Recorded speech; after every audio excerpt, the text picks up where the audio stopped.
Hello and welcome to another episode of All Fired Up with Brandon Ramsey. Before we get started today, I'm going to do something about this lighting. It is not good.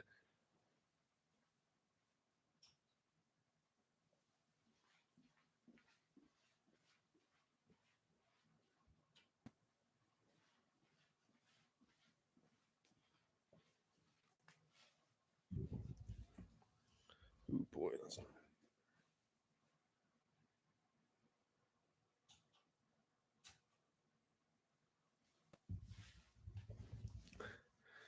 all right. That is at least a little bit better. Anyway, hello and welcome to another episode of All Fired Up with Brandon Ramsey. We are recording today's episode live on Wednesday, June 19th, and we are in the middle of a pretty unfortunate showing for the Kentucky baseball team out in Omaha. Now, let's think big picture here. Obviously, it has been an outstanding season. No disparaging comments today have anything to do with the overall success of the season.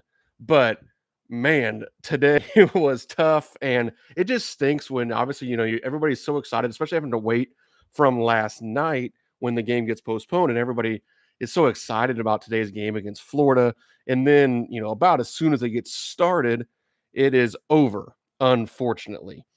But we will, as we dive into some Kentucky basketball topics, we will also kind of commiserate what is going on between Florida and Kentucky baseball right now. Maybe we'll have a little bit of fun here as that game goes on. And certainly I will be keeping an eye just in case the Batcats get a rally going and show some life in this one. But man, that first inning really couldn't have been much uglier, could it? Um, BBN, thank you very much for the nice comment there. I appreciate you being in here today. And what we are going to talk about today, again, as the Batcats attempt a massive comeback, hopefully, out in Omaha, we are diving into Kentucky basketball, and we're going to do something I enjoy doing periodically throughout the offseason. And obviously, these things change. I mean, it's only June 19th as we were recording this live here on the Brandon Ramsey College Basketball Show YouTube channel. Please make sure you are subscribed.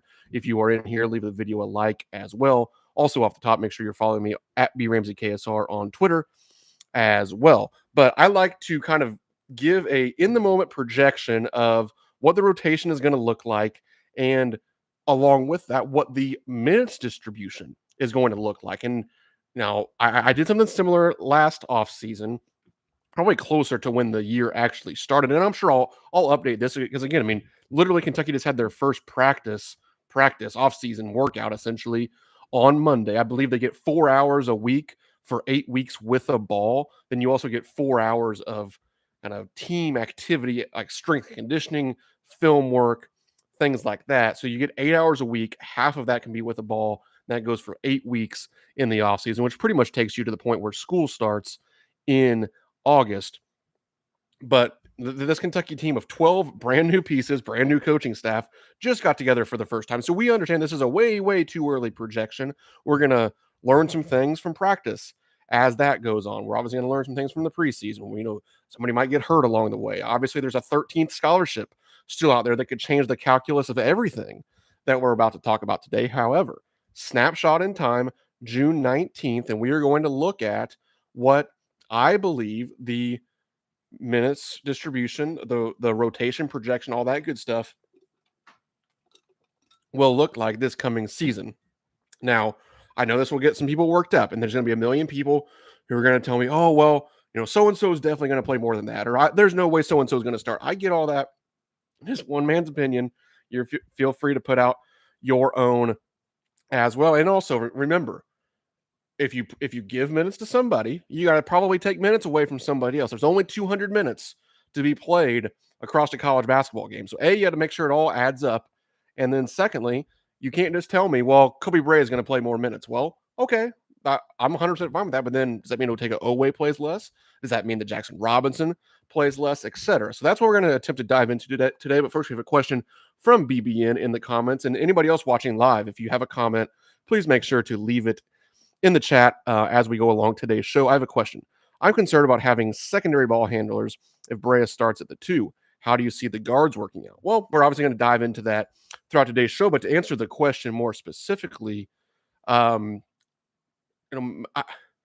maybe I'm not as concerned about that, and I think that there's probably a twofold answer to that. First and foremost, I believe that this Kentucky team essentially has two real point guards in Kerr Kriisa and Lamont Butler, something we've talked about quite a bit on this show and on the Brandon Ramsey College Basketball Show podcast. And we're going to talk about some today as well, is that Lamont Butler, while maybe being penciled in by many as PG1, throughout his career, he's really been at his best playing alongside or next to another primary playmaker. He did it for the last couple of years with the Trammell kid at San Diego State, who was another high assist guy. He was like a 5'10" point guard that he kind of shared the point guard reins with Lamont Butler. So I think you have, and I'll get into some of the secondary playmakers here in just a second, but while I might agree with you in the lack of, or I don't even, again, I don't know if lack is the right word, but it, if we just take your question at face value and we have a concern about the secondary playmakers, I think that the good thing is we have two primary playmakers in Kerr Kriisa and Lamont Butler. Now, in terms of secondary playmakers, yes, maybe there isn't that other piece that is maybe super dynamic as a playmaker or isn't necessarily thought of as this great ball handler or creator.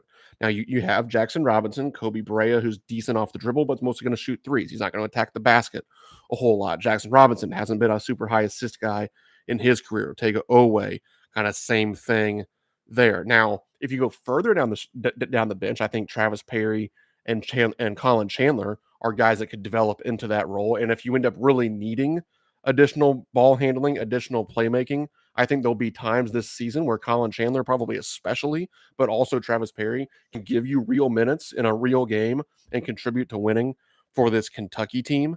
But my main answer to your question is it's not as big of a deal in a Coach Mark Pope offense. Again, every time for this whole season and probably going forward, every time you say something about Coach Pope's offense or Kentucky now, it's almost going to be taken as this additional slight to John Calipari and Arkansas. I do not mean for it to be that. I don't want it to be that. But those of you watching this probably know that I was a John Calipari supporter till the very end, and I still am to some extent. But I think that we all have to train our brains to the fact that this is going to be different. The the Coach Calipari offense of being better than the guy across from you, dribble drive offense, playmaking, and kind of having to get your own to some extent. That's not going to be what we see with this Kentucky offense this season. It's going to be much more scheme based. The offensive actions in the half court and the overall schematics of it are going to create a lot of the shots and scoring opportunities more so than one-on-one playmaking. So the concern about having individual playmakers or individual ball handlers that can go get their own shot, while at the highest levels, may still be a concern. I think that's why we all wanted kind of that go-to scorer in a guy like Jackson Robinson. To some of the same concerns that you're outlining in your question. I think that the scheme and the offense as a whole will take care of some of that because so much more of the shot creation is going to be taken by the offense as a whole and not just individual pieces, if that makes sense. So I think that should hopefully calm some of those fears. But obviously, we have to see that play out on the court as well. Maybe the pieces aren't good enough playmakers to excel within the scheme, and we'll have to see that in November, December, and beyond. But diving into today's topic again, kind of breaking down and projecting the Kentucky rotation and also the minutes distribution. I'm going to check the Kentucky score. It's 9-1 now, guys. Dang, just not the day for the Batcats. But I think that there's probably a couple places that you can pretty well pencil in when you're looking at a starting lineup. Probably the safest single bet is Andrew Carr starting at the 4. I really don't see a scenario where that does not happen. I think he has a good chance to lead Kentucky in minutes or be darn close to it.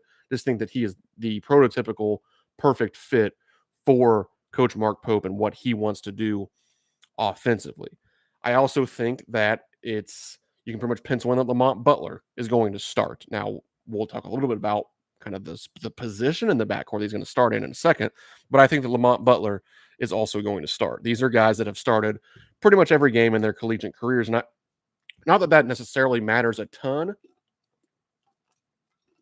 but I do think it's something that people have to keep in mind. Like some of these guys, and Kerr Kriisa, who we're going to talk about now, is an example of this. Like Kerr Kriisa started 93 of his 99 college basketball games, and I think that some people almost have him as an afterthought, or maybe not afterthought, but some people aren't probably thinking about him being the starting point guard on this team.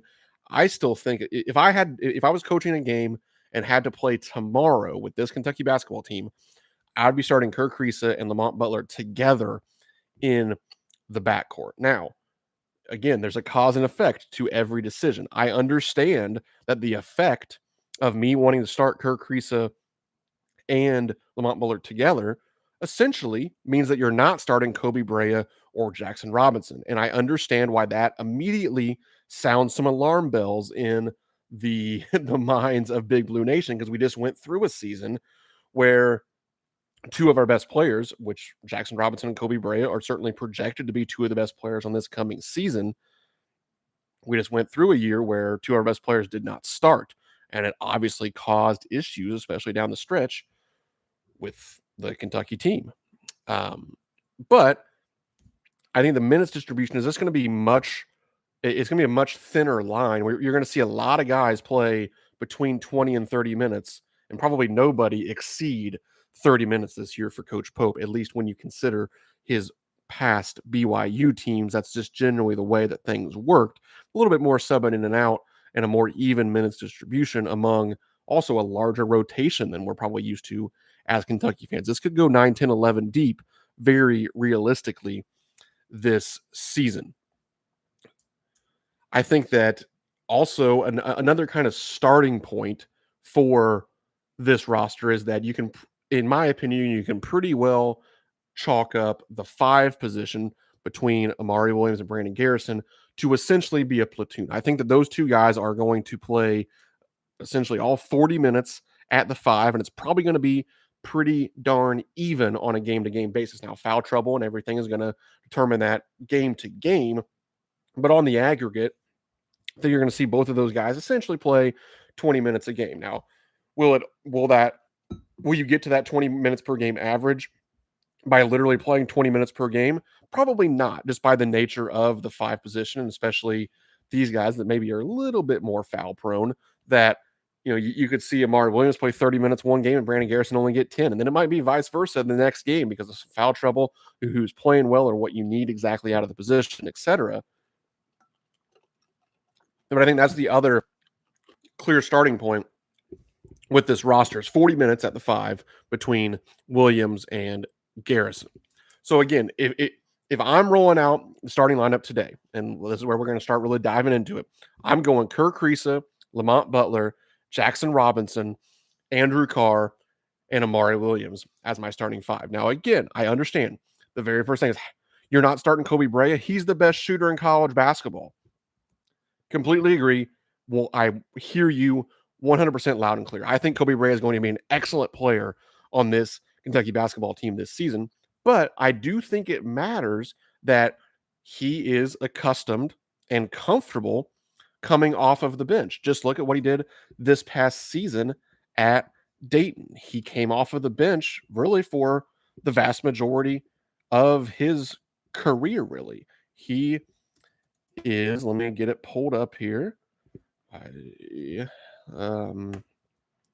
So for his career at Dayton, he has had 21 starts in 113 games. Only started 4 games last year, but guess what? He played 29.1 minutes, averaged 11.1 points, made 100. So did the fact that he came off the bench really matter? No, he played almost 30 minutes a game, but he's comfortable in that role. Do I think he's going to play 30 minutes per game this season? Obviously, time will tell. I actually don't really think so, just because I don't think many people are going to approach that number, because, again, it's going to be much more evenly distributed. But I think that he'll be very comfortable coming off of the bench, and I think that you can start with him coming off of the bench. Now, could he very well be in the closing lineup? Absolutely. Maybe you only have one of Lamont Butler or Kirk Reese in at the end of games so that you can have both Jackson Robinson and Kobe Brea out there.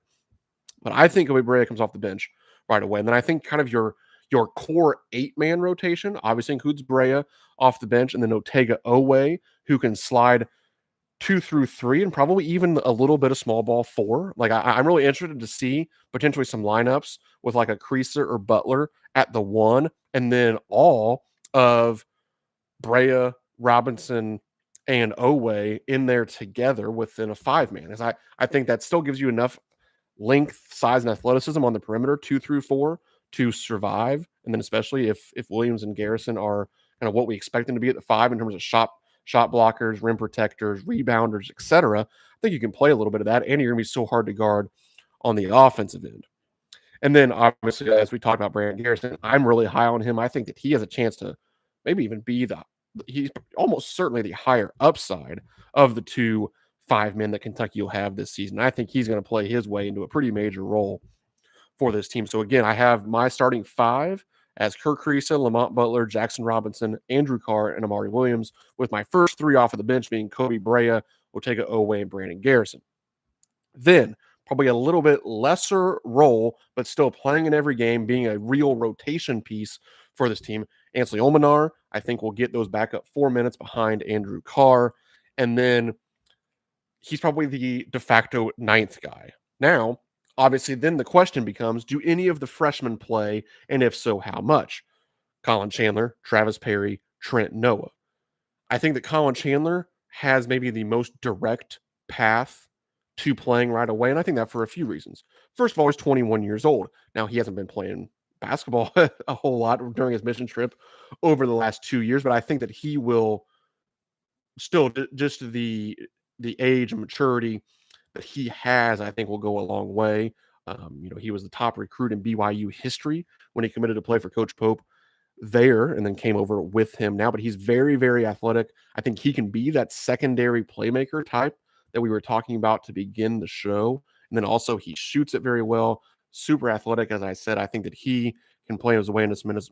Travis Perry gives you a little bit more of a true point guard type of role, though he certainly can really, really shoot it and scored over 5,000 points in high school. But I think that what he can do as a passer and a facilitator could allow him to get some point guard minutes this season as well. So if I had to bank on a 10th man, it would be Colin Chandler. But I think you're going to see that core 8 play a lot of minutes. I think you're going to see Ansley Olminar be a true 9th man rotation piece. And then I think you're going to see Colin Chandler probably be that 10th man who probably plays in pretty much every game. And if he's maybe better than what we expect, I think that he'll end up then carving out a real role and stealing some minutes elsewhere. But and then I think that Travis Perry and Trent Noah probably have a tougher path to minutes this season. But if those are your 11th and 12th men, like A, you can be really excited for the future, and B, you're pretty darn good and you're in good shape for probably when, not if, an injury happens along the way or a guy has to miss a game or two. I feel a heck of a lot better with those type of guys being your sort of end of the bench pieces than the alternative. And again, especially all this conversation that could completely change given who that potential 13th scholarship goes to. Will that be an impact sort of guy that'll completely change all of this discussion and completely reshape the minutes distribution? Or will it be another guy in that sort of end of the bench realm that's probably more of a developmental piece that will look to play down the road? We'll see how that goes as the summer goes on. But diving into the actual minutes distribution, I wrote all of this out here actually just like half an hour ago, preparing for the show. And here's my first rough guess as to what the minutes distribution will look like for the 2024-2025 Kentucky Wildcats.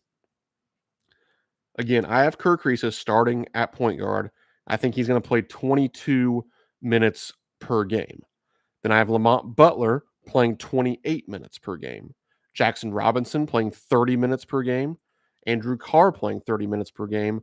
And Amari Williams playing 20 minutes a game. Those are my starters. Now, a few comments there. Again, Jackson Robinson, Andrew Carr leading Kentucky in minutes at 30 per game. I just don't think that there is room on this team for guys to get over that 30-minute per game mark. Also, as I mentioned, that's pretty consistent with the last several years of Coach Pope at BYU. I just don't think that there's going to be a scenario, unless one of those guys is like, All American, can't take them off the floor type of production this season, which I think they're both going to be excellent. I think both could be all SEC players. I just don't know if that. I just think the balance is going to be the word we use a lot with this team more than like truly somebody becoming a star. And it's like, Antonio Reeves, where, okay, this dude's an All American. You just can't take him out of the game. Don't really know if you're going to see that this season. But again, I have Carr and Robinson playing 30 minutes a game. Also of note, yes, I have Kirk Kriisa starting and only playing 22 minutes a game. You're going to hear me probably talk about it until I'm either proven wrong or whatever, but I think Kirk Kriisa is awesome. I think that he is a much more proven piece than people are giving him credit for.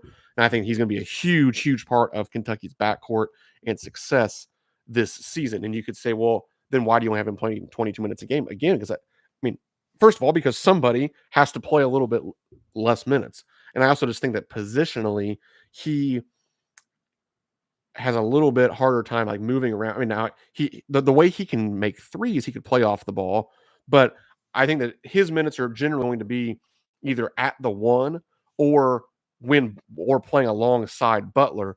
So there's just a little bit less positional flexibility there for him to really start racking up the minutes towards 30. I think that you're going to see him at 20 to 23 minutes. I just put him at 22 for today. Again, then at the 5 position, I think Williams and Garrison over the course of the season are pretty much going to split the minutes down the middle, 20 apiece.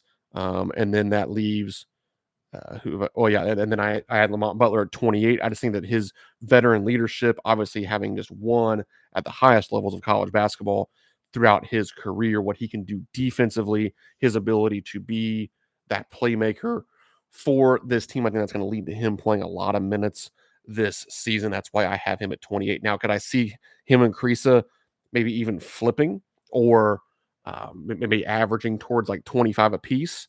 Obviously, right now I have him playing 50 minutes per game between those two. So could it end up being a 25 minutes per game split? Would not shock me at all. And again, this as I mentioned with Garrison and Williams at the 5, I think that you could see this on a game-to-game basis flip. Do you need some more offense and shooting? Well, then that's probably going to be a game where Kirk Kriisa maybe is the 28-minute per game guard, and Butler only gets 22 minutes. Is it a game where you need to lock up defensively? Maybe you need a little bit higher level of trust, lower turnover in your lead guard. Then it's probably a Lamont Butler game. And that's what I like about this roster overall is the flexibility of it on a game-to-game basis. Again, all this is on paper for right now, but I think that you're going to be able to strategically set the lineup towards what you need on a game-to-game, rotation-to-rotation basis, and that's really exciting.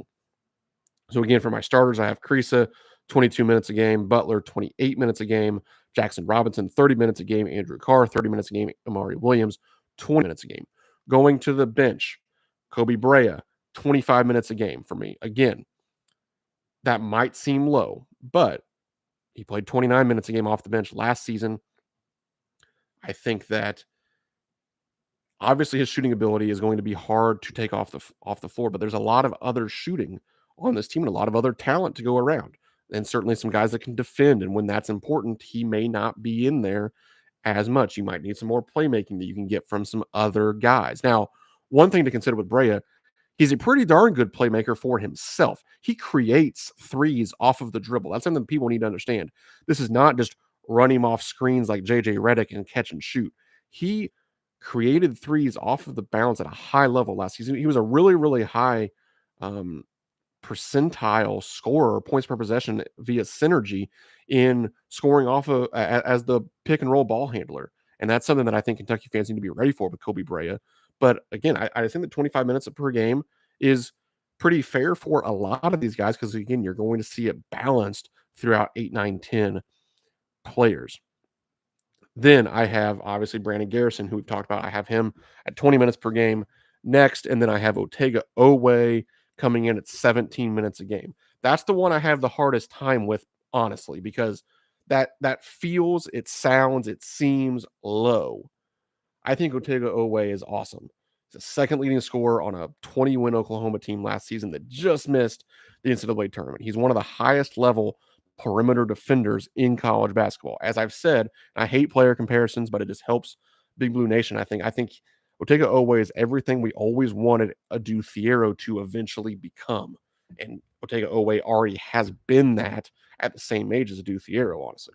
So it's hard, but there's not more minutes to go around. So I think that again, if you want to take an Oweh to play 25 minutes a game, I'm not necessarily going to argue with you. It very well might happen, but then we're gonna have to go back through some of these guys I talked about, and we're gonna have to rip 8 minutes away somewhere. Do you like if Otega Oweh plays 25 minutes?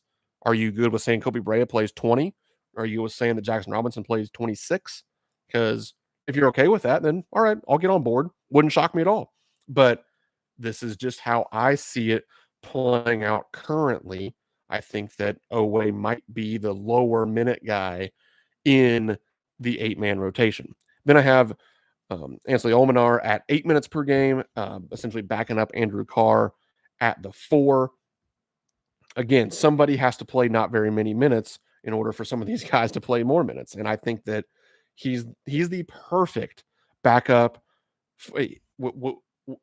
I put out a tweet, I think it was early May, about some of the wants and the priorities that I had going forward for the Kentucky basketball roster. At the time, one of those was a backup 4. Ansley Olminar answers my wishes there, checks that box perfectly. Dude made 93 threes last season. Third best shooting forward in the country last year in terms of threes made at Fairleigh Dickinson. What he can do is stretch the floor in the front court. Picture perfect backup 4-man. I just think Andrew Carr is awesome, and I don't think he's going to come out a whole heck of a lot. So at that point, there's not a whole lot of minutes for Ansley Olminar, and I think it's going to be harder for him to play the 5 in the SEC than it was in the Northeast Conference. So I have him at 8 minutes a game. Now, you'll notice that's all I have. Those are the 9 guys. I think Colin Chandler is going to end up playing some minutes.